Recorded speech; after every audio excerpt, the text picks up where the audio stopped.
Pitch Perfect 3 came out in the year 2017. It serves as the final story closing out the trilogy that features the Barden Bellas, who are now out of college and struggling in their own respective careers. So they decide to join a USO tour headlined by DJ Khaled, hoping to win some kind of spot to open for him in the future. They are against some heavy competition, as they are now the only acapella group against a sea of diverse musical talent. Meanwhile, Fat Amy's dad has shown up, but not everything about him is as topsy-turvy as she would hope it would be. This is the only movie in the entire trilogy that I had only seen once before. And the reason for that is simply because I cut it out of my memory. I forgot almost everything about it.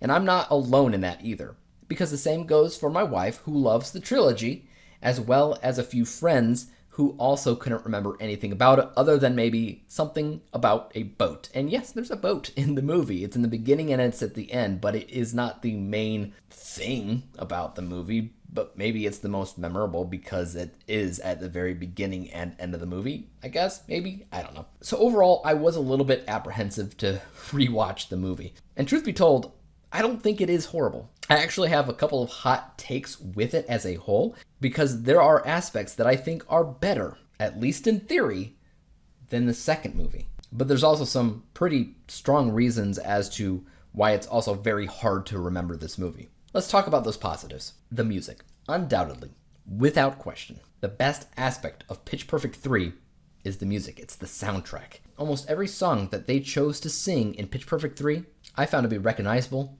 catchy, and just all around great. That was actually one of my core complaints about Pitch Perfect 2, was that the soundtrack kind of sucked. There was like 2, maybe 3 songs in that movie that I recognized, and even then the rendition that they used in the second movie kind of sucked, and it was the songs in Pitch Perfect 2 that I found to be a little bit forgettable. Had a little bit of a better story, but the songs weren't all that great. The songs in 3 were so good that I would say could compete with the first movie. It is that close. So basically, if they used the soundtrack of this movie in Pitch Perfect 2, that would be a pretty hard decision to pick between the two movies. I would still pick Pitch Perfect 1 because, well, it's not as convoluted as 2, but in the same breath, if the songs that used in Pitch Perfect 2 was used in Pitch Perfect 3, boy oh boy, that would just solidify it, wouldn't it?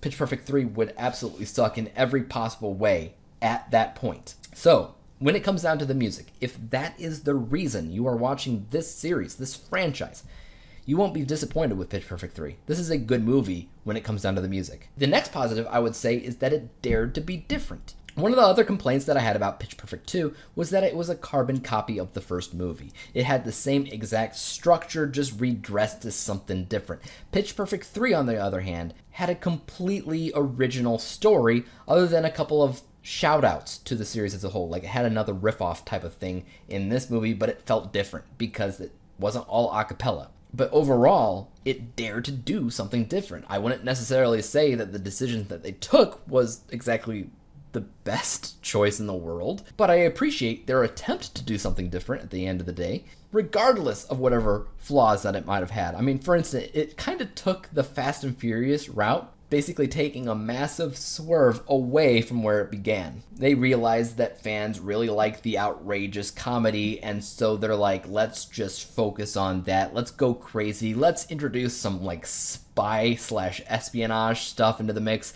That'll be fun. Which is very much what Fast and Furious did, and I commend them for what they did. Maybe it's not the best decision in the world, but they tried.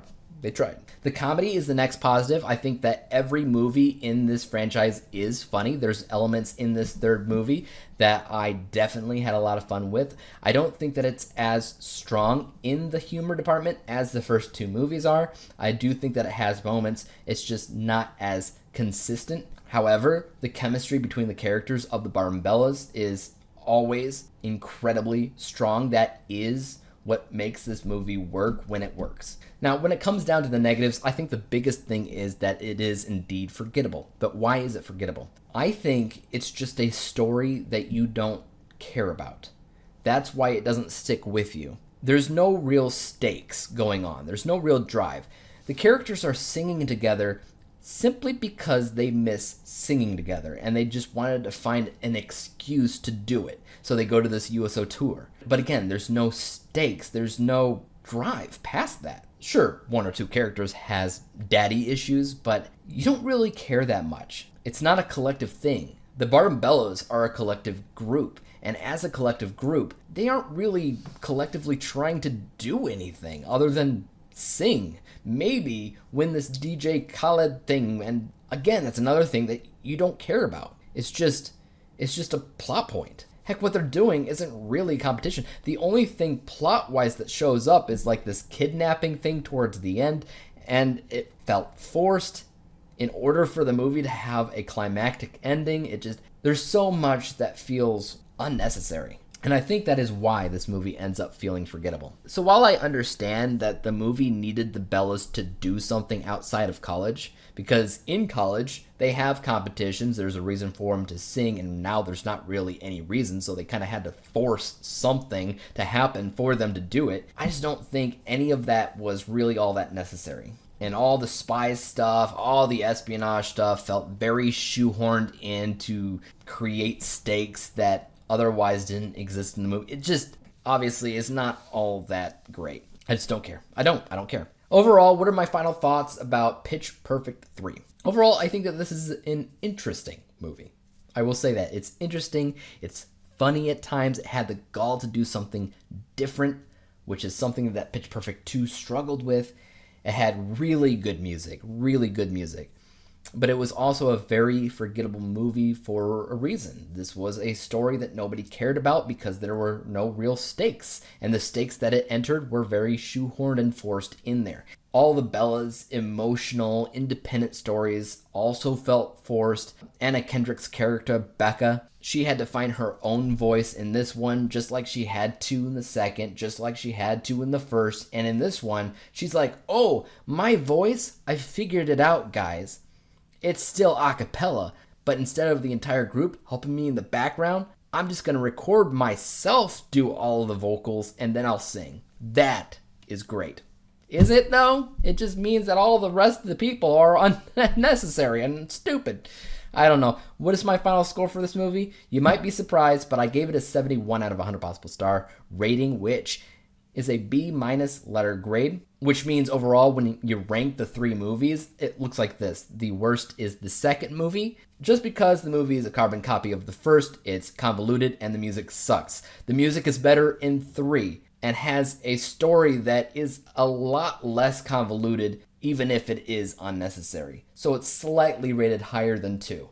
But the first one is still miles higher than both of them at like 94%. So there is that. But guys, what do you guys think about Pitch Perfect 3? What do you guys think about the series as a whole? Are you a fan of this series? Why or why not? Which one's your favorite? As for YouTube, you guys know what to do. Hit the like, subscribe button, and bell. Let me know if I want to come out with my next movie review, whenever or whatever that may be on. And until that day comes, peace out.